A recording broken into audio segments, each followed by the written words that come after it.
Uncle ரைசாத் uncle. Uncle நீங்க கதை சொல்லுவீங்களே, எனக்கு ஒரு கதை சொல்லுங்க அங்கிள். அங்கிள் ஆமா அங்கிள், சொல்லுங்க அங்கிள். அப்படியா, நான் சொல்றேன். ஓகே, கேளுங்க. சொல்லுங்க அங்கிள். ஒரு கிராமத்துல ஒரு மனுஷன் வாழ்ந்து கொண்டிருந்தானா. அவனுக்கு தொழில் பார்த்தீங்கன்னா சமையல் செய்வது தான் அவனுடைய தொழிலாம். அவனிடத்துல ஒரு 4 கரண்டி இருந்ததுதான். அந்த கரண்டி பார்த்தீங்கன்னா ஒரு விசேஷமான மேஜிக் கரண்டியா இருந்ததுதான். அநேகர் இந்த கரண்டியை பார்த்து சொல்வது உண்டான். இது அப்படியே அந்த கிராமம் ஃபுல்லா பரவினதான். இது அந்த தேசத்தினுடைய ராஜாவின் காதுக்கு எட்டினதான். அந்த ராஜாவுக்கும் மிகவும் ஆசையா இருந்ததா, எப்படியாவது அந்த 4 கரண்டியை பார்த்துடணுமே. சரி, சேவகரை கூப்பிடுங்க, அந்த வேலைக்காரனை வர சொல்லுங்க, அவனுடைய 4 கரண்டியை நான் பார்க்கணும், ஆசையா இருக்கிறேன், சீக்கிரமா அதுக்கு ஏற்பாடு பண்ணுங்க. சரிங்க ராஜா, அந்த சமையல்காரனை நான் சீக்கிரமா கூட்டிட்டு வரேன், அவனோட 4 மேஜிக் கரண்டியும் கூட எடுத்துட்டு வர சொல்றேன் ராஜான்னு சொல்லிட்டு அந்த சேவகர்களும் புறப்பட்டு சென்றார்களாம். அந்த ராஜா மிகவும் சந்தோஷமா இருந்தானா, அந்த மேஜிக் கரண்டி பார்க்க போறமே என்று. அந்தபடியே அந்த சமையல்காரன் அந்த அரண்மனைக்குள்ள ஒரு அறையிலே அந்த 4 கரண்டியை வைத்து விட்டு அவன் குளிக்க சென்று விட்டானாம். இப்பொழுது அந்த கரண்டிகளுக்குள்ள ஒரு போட்டியாம். 4 கரண்டியும் எழுந்து நின்று விட்டு அதுல ஜல்லிக்கரண்டி சொல்லிச்சான், நான் தான் இந்த பெரிய கரண்டியா இருக்கேன், என்னதான் ரொம்ப யூஸ் பண்ண போறாங்க, என்னை வச்சுதான் வடை சுட போறாங்க, ராஜாவுக்கு நல்ல சமையல்லாம் செய்ய போறாங்க, எனக்கு தான் முதலிடம் கொடுப்பாங்க சொல்லிட்டு ரொம்ப பெருமையா பேசினதான் ஜல்லிக்கரண்டி. இதை பார்த்த குழம்பு கரண்டிக்கு மிகவும் கோவம் வந்துச்சான். ஜல்லிக்கரண்டியை உன்னைய யூஸ் பண்ணுவாங்க, என்னதான் பாயசம் செய்யறதுக்கு, கூட்டு பொரியல் எடுக்கிறதுக்கு, குழம்பு எடுக்கிறதுக்கு எல்லாத்துக்கும் என்னதான் பயன்படுத்துவாங்க, ராஜா தம்முடைய கையினாலே என்னை எடுத்து யூஸ் பண்ணுவாரு சொல்லிச்சான்.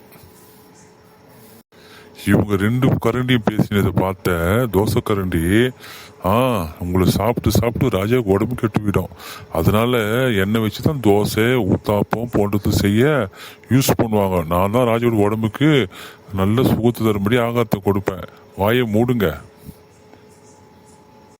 இவங்க 3 கரண்டியும் பேசினதை பார்த்த ஸ்பூன் சொன்னிச்சான், எதுக்கு உங்களுக்குள்ள சண்டை போட்டுக்கிறீங்க, நம்ம 4 பேரும் தான் ராஜாவுக்கு யூஸ் ஆகும் இன்னும் இந்த ஸ்பூனு சொன்னதான். இதை கேட்ட ஜல்லிக்கரண்டி, கோயம்பு கரண்டி, தோசை கரண்டிக்கு கோவம் வந்துச்சான். ஏய் ஸ்பூனே, நீ எதுக்கு யூஸ் ஆவ, நீ வாயை மூடு. இந்த ஸ்பூன் அமைதியா வாயை மூடிக்கிச்சான். இப்போ அந்த சமையல்காரன் இந்த 4 கரண்டியும் ராஜாவின் இடத்துல கொண்டு போய் காமிச்சானா. இந்த சமையல்காரன் ராஜாவின் அறைக்கு வாசலில் வெளியே நின்று கொண்டிருந்தானா. இதை பார்த்த ராஜா, சமையல்காரனே வாங்க, உங்களுடைய கரண்டிகளை பார்க்க நான் ஆவலா இருக்கிறேன், நீங்க உள்ள வாருங்கள் என்று அழைத்தான். இந்த சமையல்காரன் உடனே உள்ளே சென்று தன்னுடைய 4 கரண்டியும் எடுத்து காண்பித்தாராம் ராஜாவின் இடத்தில்.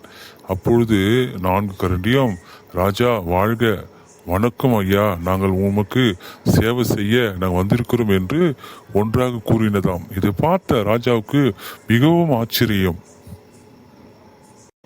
உடனே அந்த ராஜா சமையல்காரனை பார்த்து, நீர் இங்கேயே எனக்கு சமையல் கலைஞனாய் வேலை செய்யுங்கள், நீங்கள் இப்பொழுது உங்கள் கையில் உள்ள 4 கரண்டியில் அந்த 3 கரண்டியும் கையில் எடுத்து போயிடுங்க, அந்த ஸ்பூனை மட்டும் இங்கே வச்சுடுங்க, நான் சாப்பிட அதை யூஸ் பண்ணிக்கிறேன்னு சொல்லிட்டு அந்த சமையல்காரனை அனுப்பி விட்டானா. பெருமையா பேசின 3 கரண்டியும் வெக்கத்துடனே சமையல் அறைக்கு சென்றதான். இந்த ஸ்பூன் ராஜாவின் கரத்தில் போய் சேர்ந்தது. இதுல இருந்து நீங்க என்ன கத்துக்கினீங்க?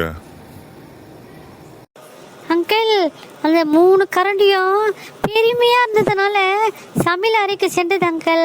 இந்த ஸ்பூன் மட்டும் தாழ்மையா இருந்தது, அது ராஜாவின் கரத்துல யூஸ் ஆகும்படியா சென்றது அங்கிள். இதுல இருந்து நம்ம கூட தாழ்மையா இருக்கும்போது உயர்ந்த இடத்துல நம்ம செல்வோம் என்று அறிஞ்சுக்கணும் அங்கிள். அங்கிள் நான் கூட இனிமே யாரையும் நான் ஒரு ஏவலமா பேச மாட்டேன் அங்கிள், எல்லாரும் என்ன போல நேசிப்பேன் அங்கிள். ஆமா பிள்ளைகளா, நம்மளும் கர்த்தருக்கு தாழ்மையா பெருமையா வாழும்போது கர்த்தர் நம்மளையும் உயர்ந்த இடத்துல நிறுத்துவார்.